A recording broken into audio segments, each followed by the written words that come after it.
After weeks of speculation, it's official. The provincial government has called a snap election, and British Columbians will soon head back to the polls.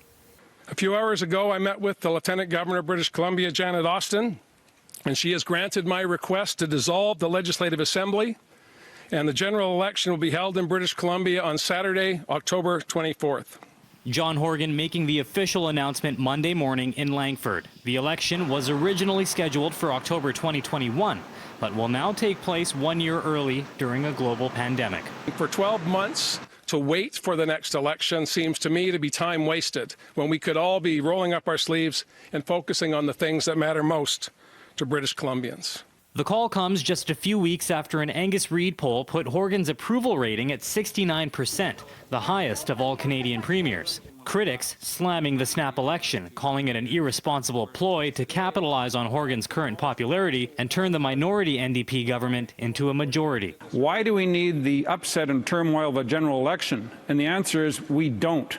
And so if John Horgan and the NDP insist on creating this chaos of a general election, we have the obligation to bring a picture of a brighter future to every British Columbian. By calling an early election, the NDP breaks its power-sharing agreement with the Green Party, something Horgan says must be done, claiming the relationship between the two parties is unstable.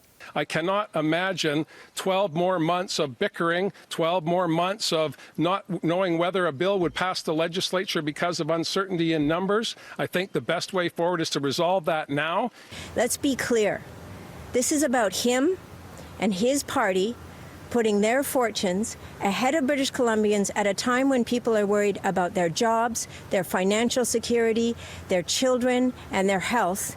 BC currently has the highest rate of COVID-19 cases per capita, according to the Public Health Agency of Canada. Part of the risk I think that the government's taking too is that the pandemic doesn't get worse in the midst of this 3 or 4 weeks, right? So, who knows what the numbers look like today and who knows what they look like a couple weeks from now. Regardless of who wins on October 24th, the legislature will look a bit different. So far, 15 MLAs have confirmed they will not be seeking re-election.